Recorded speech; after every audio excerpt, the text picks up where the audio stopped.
Até serve para mim, porque esses dias atrás eu falei aqui, foi feminicídio. E não era, né? Era homicídio. E eu, bobão aqui, se achando aqui, falando que era feminicídio, né? Só porque foi uma mulher que morreu. Mas depende, né? Ah, mulher morrer é feminicídio. Não é bem assim a história, é diferente. Presta atenção ali. Um crime que tem feito centenas de vítimas só este ano. O Brasil é o 5º país que mais registra violência contra a mulher. A estimativa é de que aqui aconteçam 536 casos de agressão a cada hora. Alguns desses casos terminam em morte. Mas, afinal, qual a diferença entre o feminicídio e o homicídio? O homicídio é uma previsão dentro do Código Penal que é o crime de matar alguém, independente do sexo. O feminicídio, então, vem qualificar o crime de homicídio.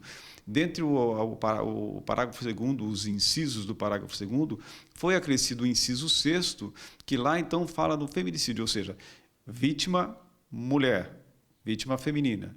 Nesse condicionante da vítima feminina, então, tem alguns requisitos para que ele possa caracterizar o crime de feminicídio. Um dos primeiros condicionantes seria o quê?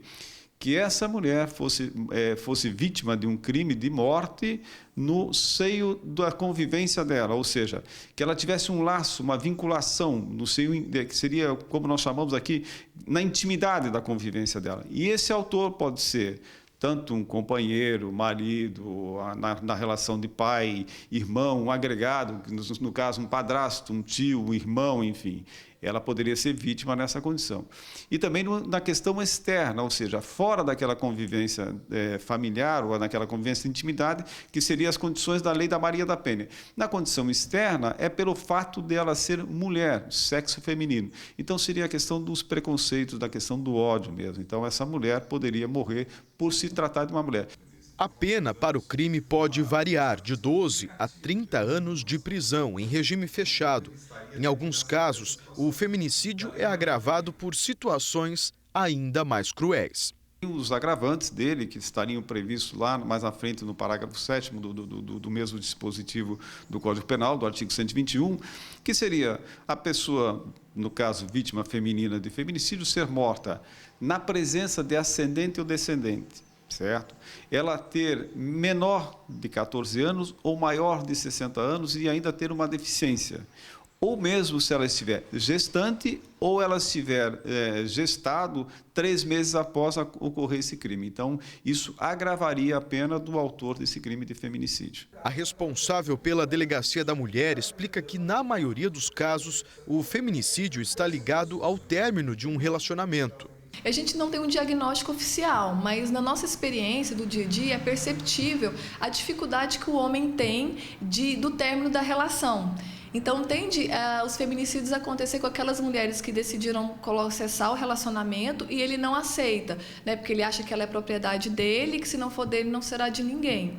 Mas a gente não tem dados oficiais a respeito disso. Mas antes do crime ser concretizado, a vítima passa por várias fases de violência e tem que estar atenta aos sinais de abuso. O Instituto Maria da Penha, ele expõe um diagnóstico bem interessante, que ele expõe os ciclos de violência. A primeira fase é a fase de tensão. Esse homem, ele humilha, ele discrimina, ele xinga essa mulher, ela se sente culpada muitas vezes, minimiza a situação, acredita que é o momento, né, que aquilo vai passar.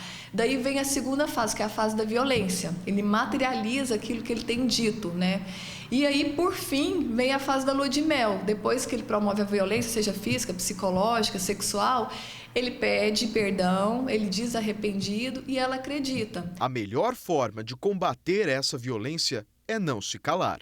Essa mulher, ela tem que ser corajosa o suficiente para poder buscar apoio, não só dos familiares e amigos, mas buscar também a responsabilização desse homem. Então, o primeiro passo é buscar a delegacia de polícia, fazer um registro, se necessário, que não são todos os casos que cabe medida protetiva, buscar também a medida protetiva e permanecer nessa decisão.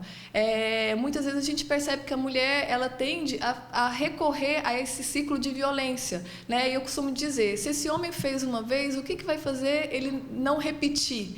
né? Então ela tem que ser decidida o suficiente para ir até o fim, né? Ir até o fim desse processo, dessa ação penal, no sentido que esse homem possa ser responsabilizado e aprender, né? Aprender a respeitar uma mulher da forma devida.